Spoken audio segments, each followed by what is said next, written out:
want people to think that really that there's a problem because sa dami ng So sinabi niya yung ano niya, yung goal niya. Ayoko kasi mag-isip ang tao na may problema. Para bagang sinasabi, eto kasi yun eh. Kung talagang walang problema, wala kang kailangang patunayan. If you are confident on something, in something, hindi mo kailangan patunayan. Halimbawa, ito lang, halimbawa lang po ito ha. Halimbawa lang ito. Kunwari, ako, di ba, lagi ako inaasar, bayot bay daw ako. Bayot daw ako. Hindi ko kailangan magdala ng maraming babae para patunayan na hindi ka ako bayot. Hindi ko kailangan makipagtalik sa camera para sabihin, oh, kita nyo na, nakikipagtalik ako sa babae, ibig sabihin, hindi ako bayot.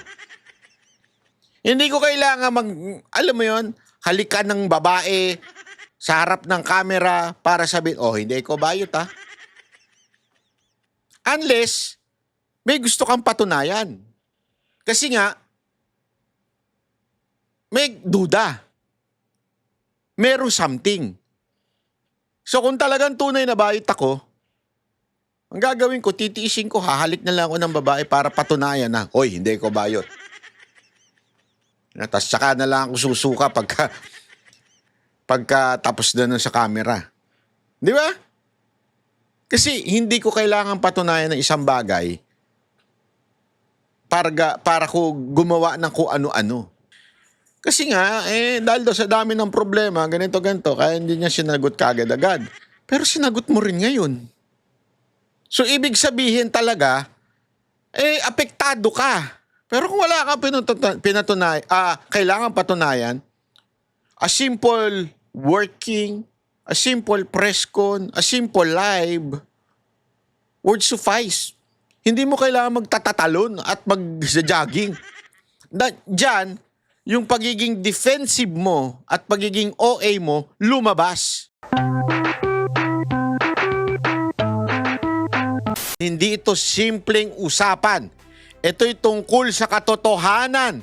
Ito'y tungkol sa pinagtatakpan. Habang ang taong bayan hirap na hirap sa taas ng presyo ng langis, presyo ng bilihin, sa bawat araw na dumadaan na parang laban para mabuhay, ano ang ipinakita sa atin? Jogging. O di kaya ay jumping jack. Tanong ko sa inyo ha, yan ba ang sukatan ng isang leader na kapag kaya mong tumakbo at kaya mong tumalon, ibig sabihin, okay ang pamamalakad mo sa bansa? Dili. Dili man, ha? Hindi po ito fitness test ang pagiging presidente. Maganda siguro, hair follicle test. Yan, matutuwa kami. Sa vlog na ito, hihimayin natin kung bakit hindi sapat ang pagpapakita ng lakas ng katawan kung aksyon sa tunay na problema ay palpak, lalo na dyan sa oil crisis, ay tila napakabagal. Suspendido nga ang excise tax, pero si LPG lang? Ano ba yan? Para bagang limos na ibinabato sa mga Pilipino upang manahimik, na halos wala nang may pambili sa araw-araw. Ano ba talaga ang nangyayari?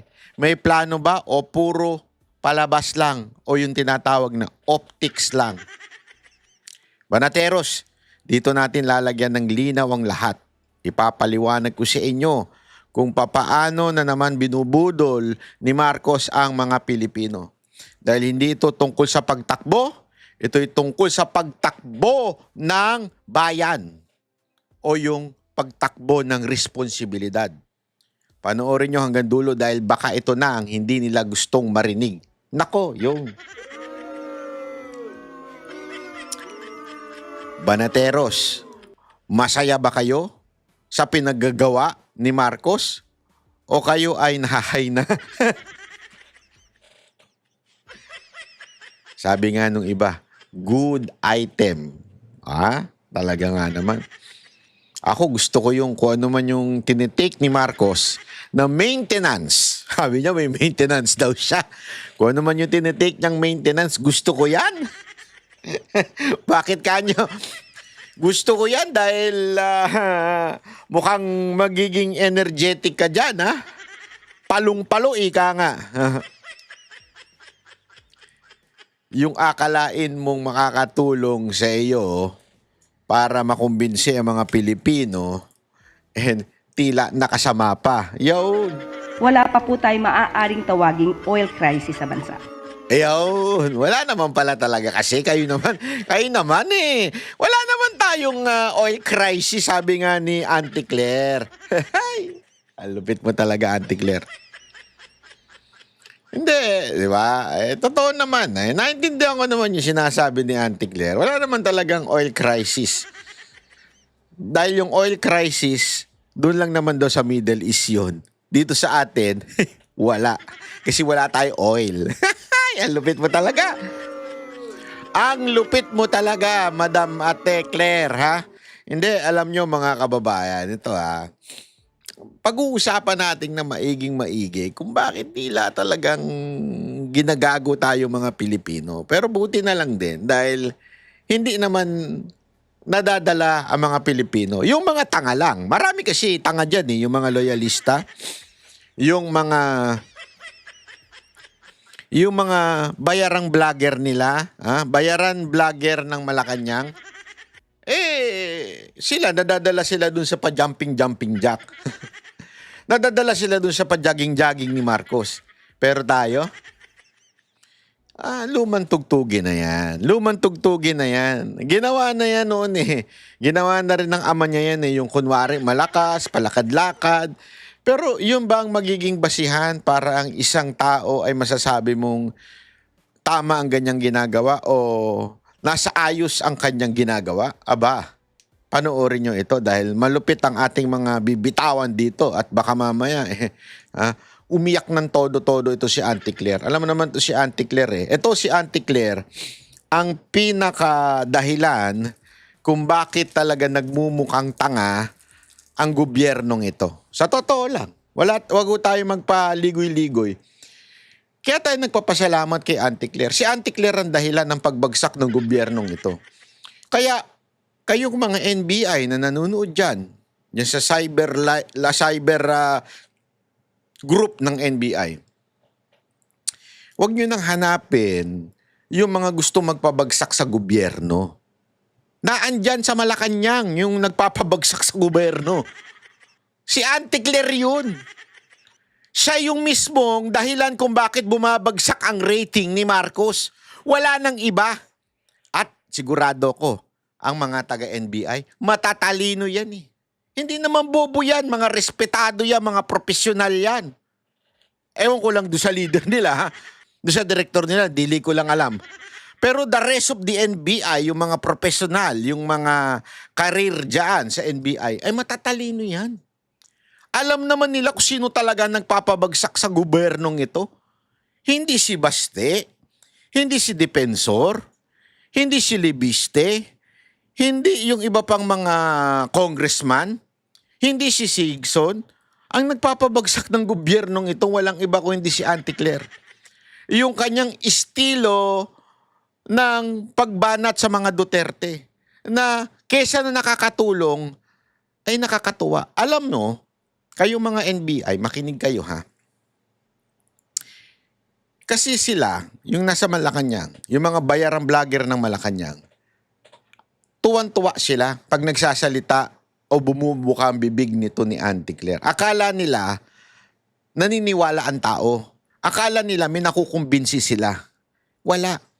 Dahil gutom lang ang inaabot ng bawat Pilipino. At ang masakit diyan ay idinidikdik pa nila. Para bagang iniwan ka ng jowa mo, yung kunwari, yung jowa mo na iniwan ka, iniputan ka. Alam ko yan, iniputan tayo dati. Kesa na sabihin mo, okay lang yan, makakahanap ka ng para sa'yo, okay lang yan. Hindi. Ano ginagawa? Abay, pinapakita pa sa'yo, itong pinalit ko, di ba? Pogi. Itong pinalit ko, mas mayaman sa'yo. Para bagang ganun ang ginagawa ng gobyernong ito. Tila bagang naghihirap na tayo mga Pilipino, pero ano pinapakita sa atin? Jumping jack. Jogging.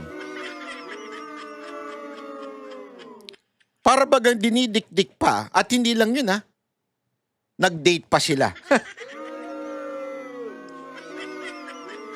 Hindi naman yun ang gusto nating makita. Ang gusto nating makita ay ang gobyernong gumagalaw. Gobyerno na nagtatrabaho. Gobyernong bilis kilos. Hindi eh. Puro kabagalan. Magbibigay man ng konting trabaho, para bagang palubag loob lang.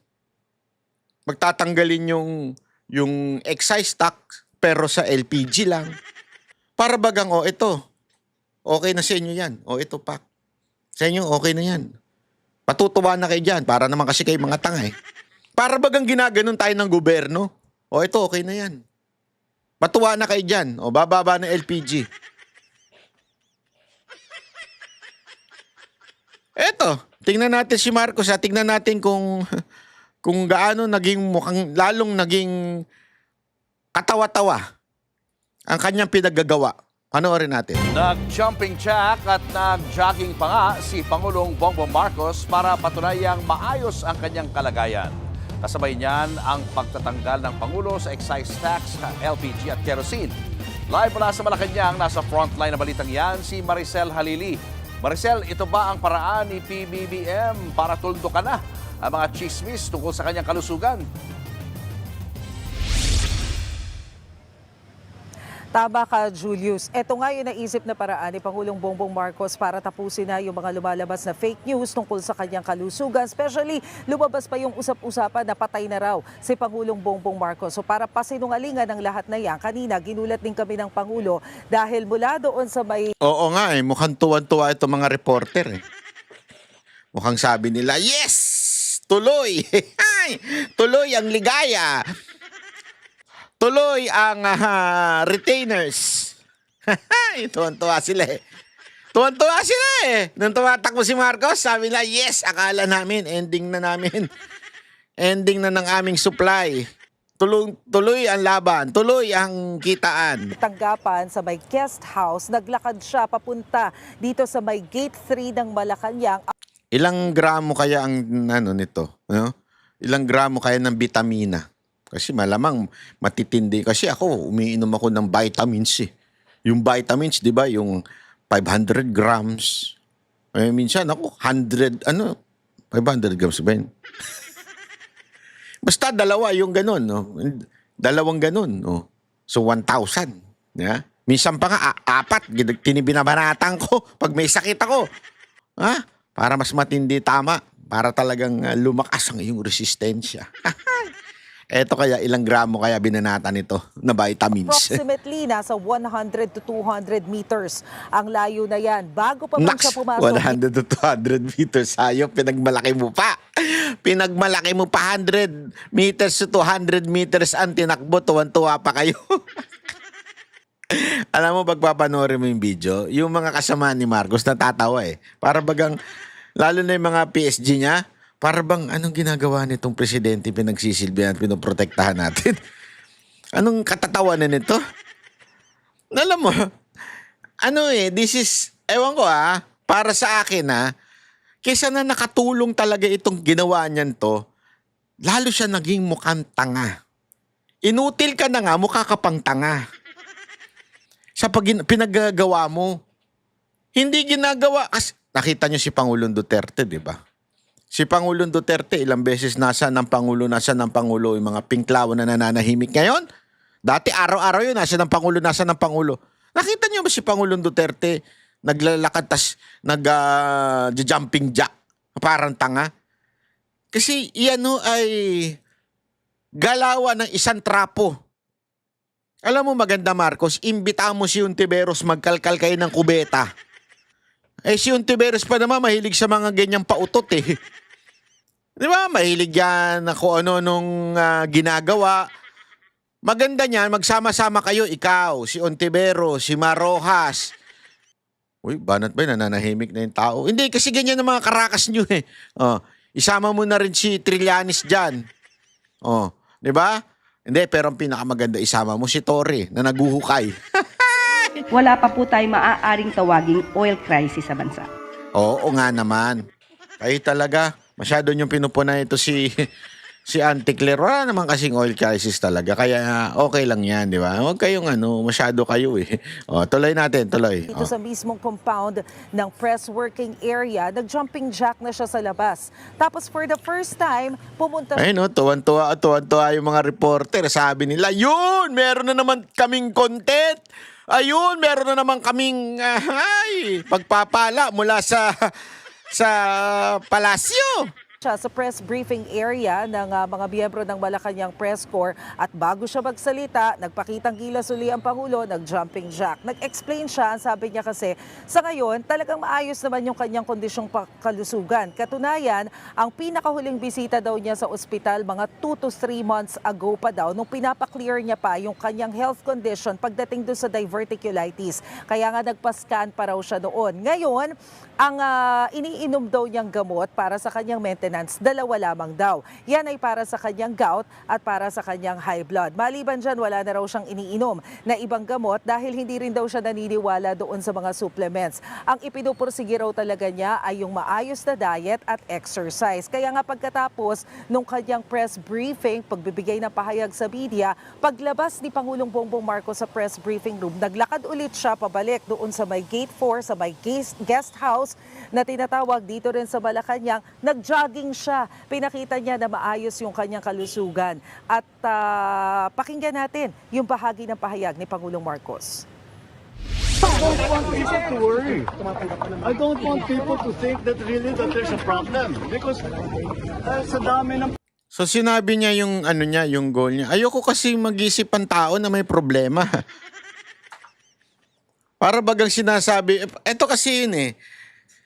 Kung talagang walang problema, wala kang kailangang patunayan. If you are confident on something, in something, hindi mo kailangang patunayan. Halimbawa, ito lang, halimbawa lang po ito ha. Halimbawa lang ito. Kunwari, ako, di ba, lagi ako inaasar, bayot daw ako. Bayot daw ako. Hindi ko kailangan magdala ng maraming babae para patunayan na hindi ka ako bayot. Hindi ko kailangan makipagtalik sa camera para sabihin, oh, kita nyo na, nakikipagtalik ako sa babae, ibig sabihin, hindi ako bayot. Hindi ko kailangan alam mo yon, halikan ng babae sa harap ng camera para sabihin, oh, hindi ako bayot ha. Unless, may gusto kang patunayan. Kasi nga, may duda. Meron something. So kung talagang tunay na bayot ako, ang gagawin ko, titiisin ko, hahalik na lang ako ng babae para patunayan na, oy, hindi ko bayot. Tapos saka na lang ako susuka pagka tapos na sa camera. Di ba?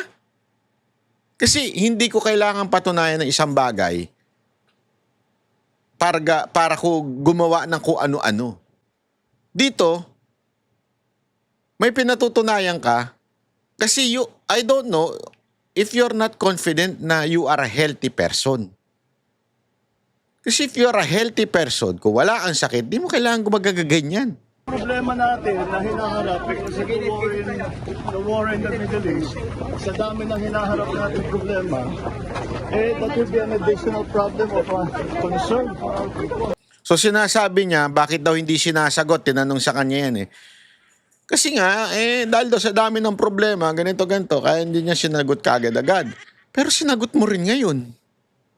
So ibig sabihin talaga, apektado ka. Merong something. Maybe there is truth or a little truth na ikaw ay may sakit. Kasi why do you have to prove something if walang katotohanan? Tama, mali. Unless you are required by law.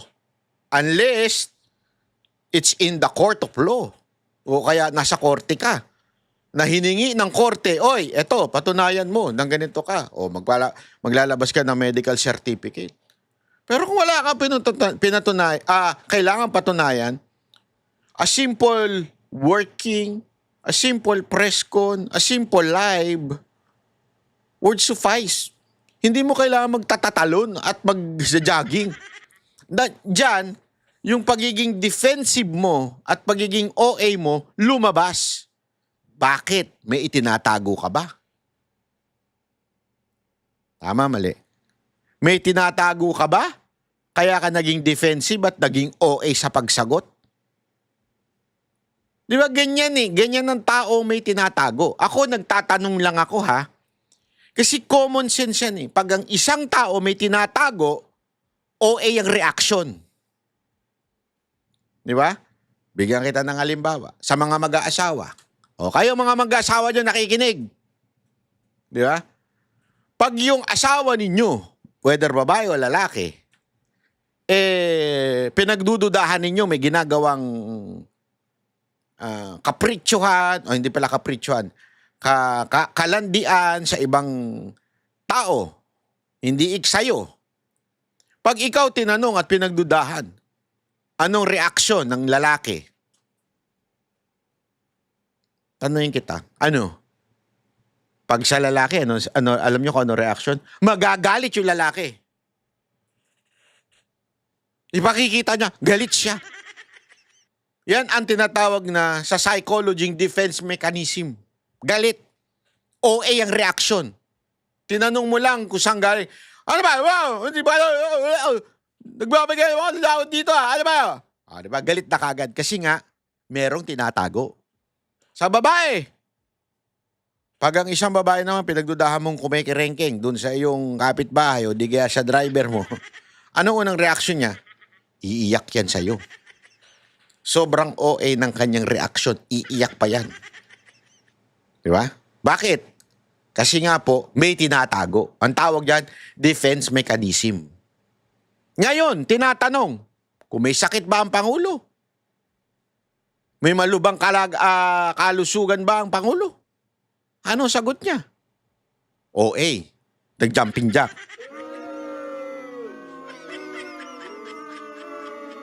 Hindi mo tuloy matatanggal sa isipan na tila merong tinatago. Diba? Sa tono nga lang ng salita niya, lumabas din. Oh. Kaya niya hindi daw pinapansin. Kasi daw dahil sa hindi daw importante ito, may problema pang iba. Oy, bakit mo sinagot ngayon? Nahuli ka sa sarili mong sagot.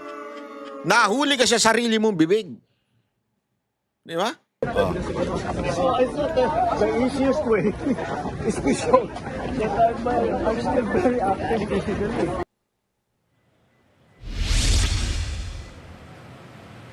Actually, napasubo rin tayo, Julius, sa pagja-jogging kanina ni PBBM kasi kailangan natin siyang sabayan para kunan niya siya ng video materials. Pero ang sabi nga ni PBBM, 4 times a week daw siya nag-exercise, nagwe-weights daw siya, gumagamit din daw siya ng elliptical na machine and then minomonitor niya yung kanyang heart to ensure na okay siya. Pero ang hamon niya doon sa mga nagbibintang na hindi okay yung kanyang kondisyong pangkalusugan, samahan daw siya sa gym. Narito ang kanyang sinabi. I challenge anyone who are saying that I am sick, that they come and exercise with me. We will see who is stronger. You come to the gym. Boss Dada, hinahamon ka. Hinahamon ka, mag-gym daw kayo. Siguraduhin mo, ha? Hoy, Marcos! Nang-challenge ka, pag may kumagat niya sa challenge mo, baka mamaya sasabihin mo, hindi pwede, dami ko, busy ko, dami kong ginagawa. Challenge ka, hindi mo naman tutuparin yung challenge mo. Abay, ginagago mo tao. Huwag ka na mag-challenge kung hindi mo naman tutuparin yung challenge mo eh. Tawagin natin si yung mga, dyan, mga bumabatikos. Magandang itapat dito si Sulpi, yung sumisigaw na congressman, yung naging guest namin. Yun, maganda yun. Ikaw, humarap ka dito. Sina-challenge ka daw. Magbuhat kayo. With me. Tingnan natin kung sino mas malakas magbuhat ng weight. Kita mo? Dito, ramdam mo na pikon na siya. Sabi nga, pikon talo.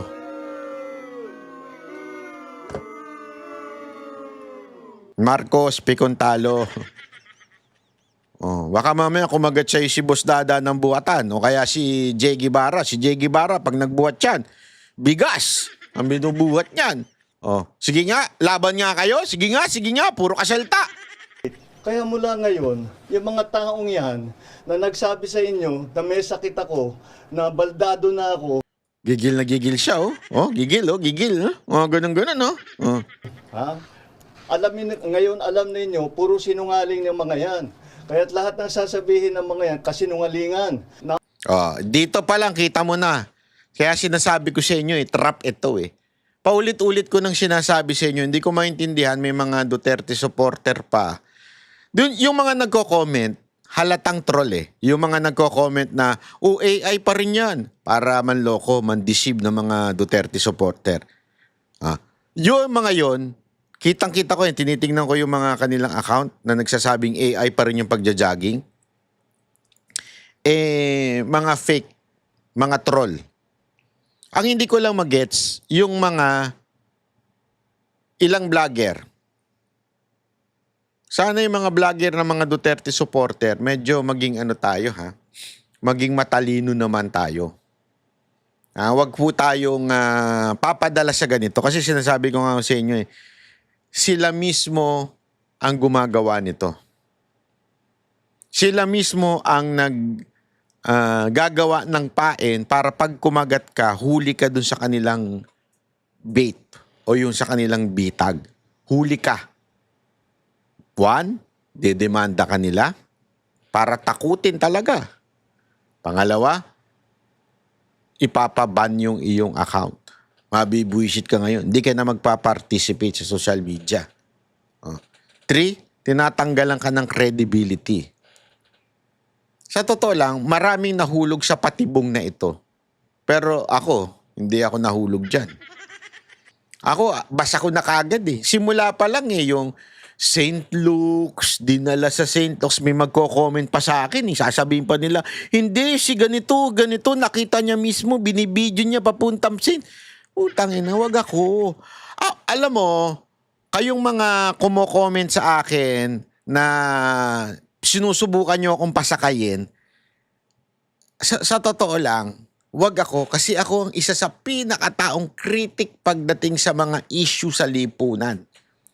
Hindi nyo ko basta-basta madadala sa ganyan. Lalo na chismis, hindi ako nadadala sa chismis. Maniwala kayo sa isa. Pag ako walang personal knowledge, hindi ko ibabalita sa inyo. Asahan nyo yan. When I say personal knowledge, ako mismo, nakakita ko, ako mismo, nakaranas, ako mismo. Pag hindi ako mismo, hindi ako magpapahayag ng kahit na ano tungkol sa isang chismis. Sa katunayan, pabubulaanan ko pa.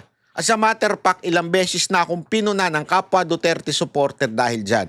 Bakit ko daw pinupuna pa? Ba't di ko na lang pabayaan? Because I don't want to mislead you. I don't want anyone to mislead you. Yan ang aking Pag mali talaga, mali talaga. Pag chismis talaga, chismis talaga. Whether it will help our cause, pag chismis, huwag nyo nang sakyan. Dahil masisira tayo dyan.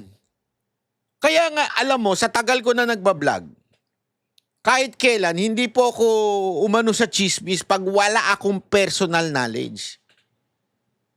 Dahil alam ko yan pinaka mahirap bawiin sa lahat ay credibility. Kita nyo ngayon, ang daming nasunog dahil dyan. Ang dami pa nagsasabi, hindi, sabi ni ganito, kilalang ganito, nakita namin nag-post, anong pakialam ko? Tao rin yan, nagkakamali rin yan, kahit kilala yan, kahit matalino yan, kahit prominente yan, kahit dati pang mambabatas o kahit sino pang hinayupak yan. Nagkakamali din yan. Kung wala kayong personal knowledge, wag nyo nang i-share. Ganun lang kasimple. How you know who the liars are and who is telling the truth? Number one, ikaw, at saka yung tagapagsalita mo, tagapagsinungaling mo.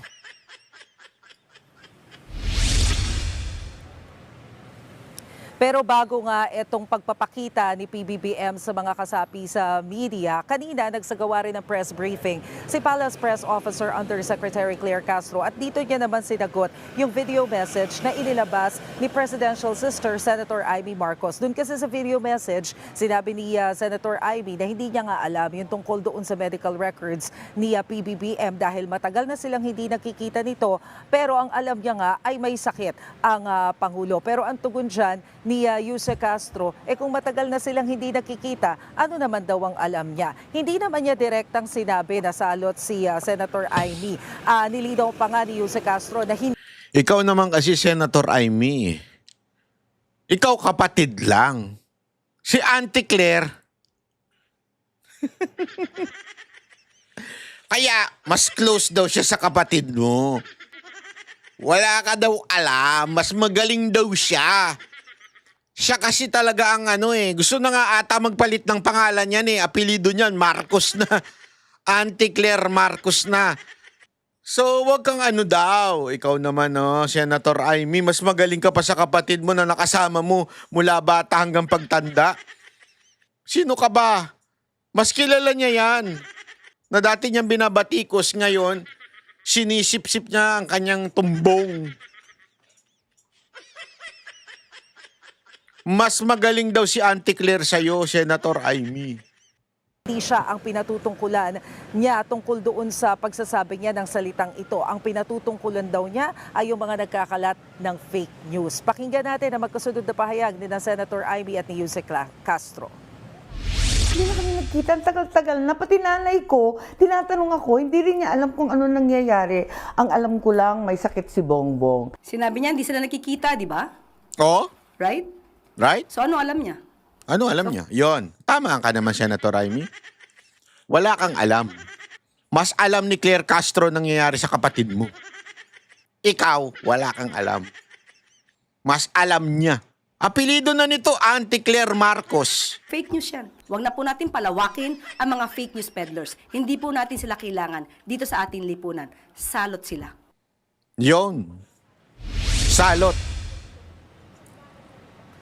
Pero alam mo, Julius, ang pinakang objective talaga ng pagsasagawa ng pahayag ni Pangulong Marcos kanina ay yung inaantabayan na natin na anunsyo tungkol nga dito sa excise tax sa petrolyo. Kanina, mismong si Pangulong Marcos ang nagsabi na ang tatapyasan muna o sususpindihin ng excise tax ay pagdating sa liquefied petroleum gas o yung LPG at sa kerosene. Yun. Ang sabi Yun. ng Pangulo, nasa 3 pesos and LPG tsaka sa kerosene lang daw. Matuwa na kayo dyan, mga hampas lupa. Hoy, mga hampas lupa, matuwa na kayo sa ginawa ni Pangulong Marcos. Yan ang trato sa inyo, hampas lupa. Maging masaya na daw tayong lahat. 36 centavos ang itatapyas na excise tax sa kada kilo ng LPG at 5 pesos and 60 centavos naman para sa kerosene. So kapag sinuma total natin, nasa 37 pesos ang mababawa sa kada 11 kilos ng LPG. Ito ay bilang tulong na rin daw doon sa mga kababayan natin to ensure na hindi maapektuhan yung ating mga pagkain. Dahil isa daw yan doon sa mga priority nila at dahil ito daw yung produkto na ginagamit dyan, ito muna yung kanilang pinrioritize. Pakinggan natin yung pahayag ni Pangulong Marcos. Ibig sabihin, magbababa ang gastos at sa pagluluto at sa araw-araw na pangangailangan. Malinaw ang proteksyon sa ating lokal na produksyon. Poprotektahan natin ang mga consumer, ang mga magsasaka at ng industriya. Yon.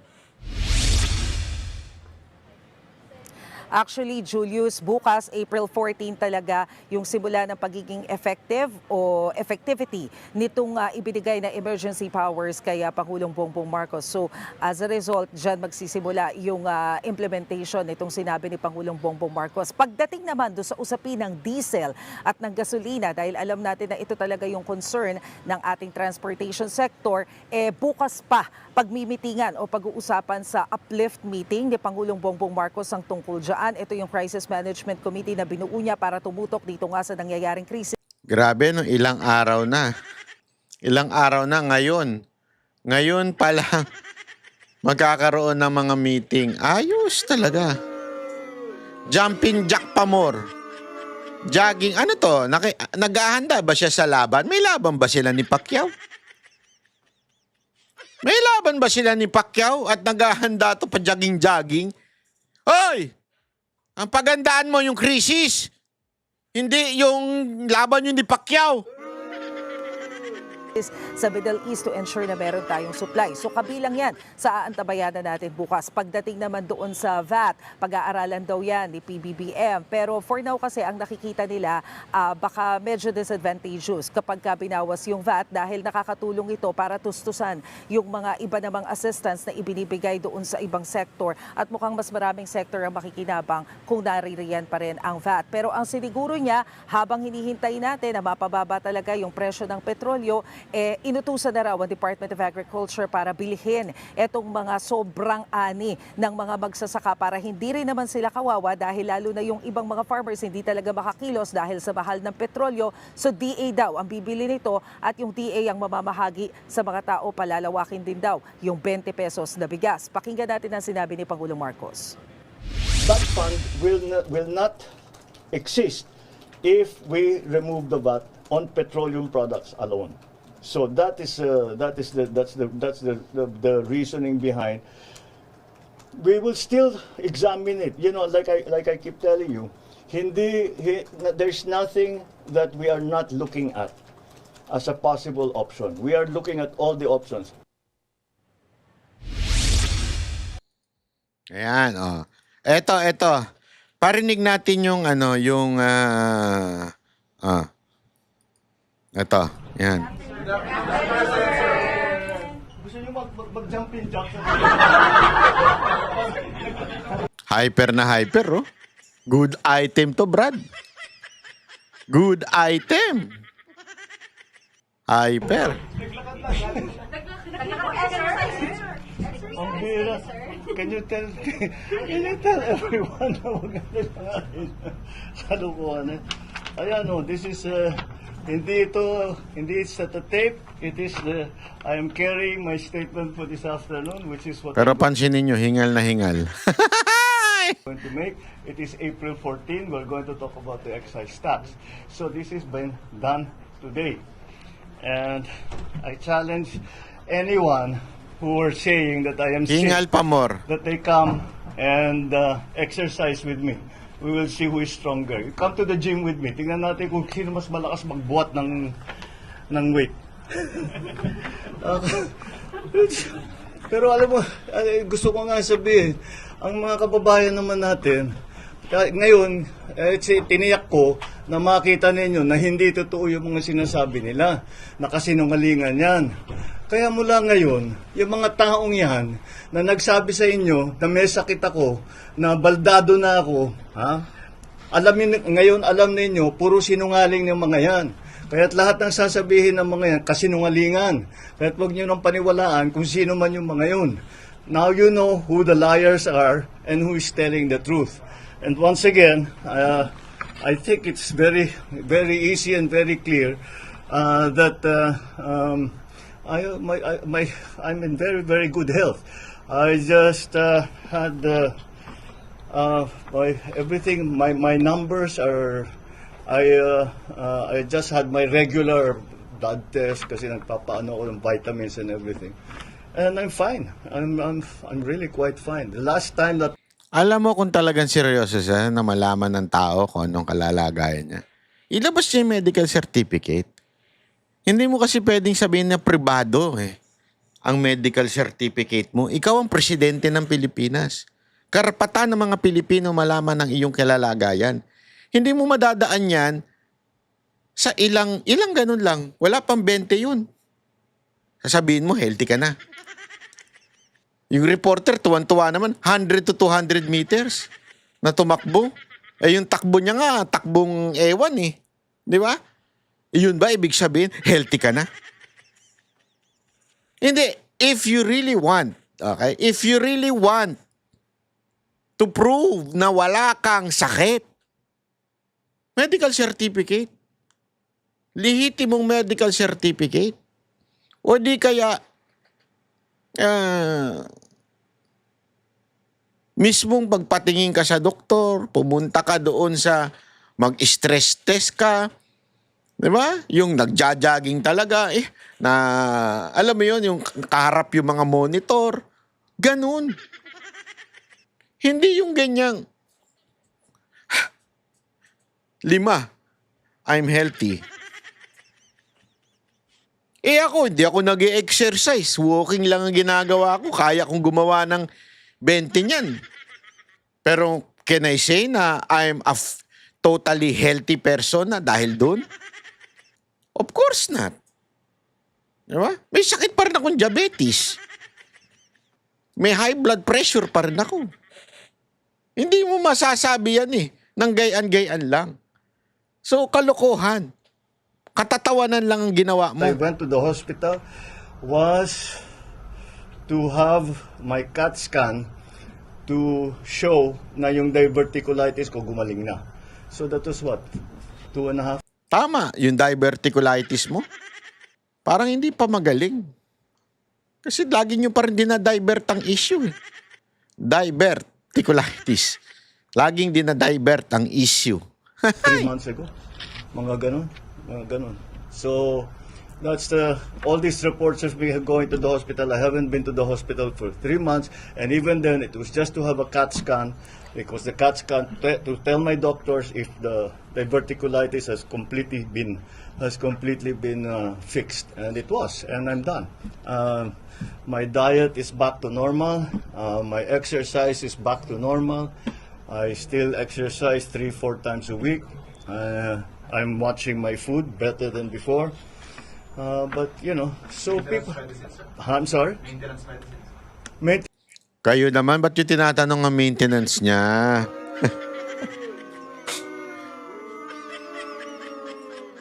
Ano kaya maintenance nito ni BBM? Ako, may hula ako. Kayo, may hula ba kayo? Sige nga, i-comment nyo nga dyan sa baba. Ano kaya ang maintenance ni BBM? Ano kaya ang maintenance ni BBM? Bakit ang tindi ng kanyang energy? Maintenance medicine for, I have, 2. 1 for gout, which is lopurinol. Mga nasa lahi namin mga Ilocano, magka-gout and the other is for high blood pressure, for hypertension. Those are the only 2 medicines that I take. The others that I take are, nothing really. When I have Ako, alam ko. I-comment nyo dyan kung alam nyo rin. allergies, I take an antihistamine.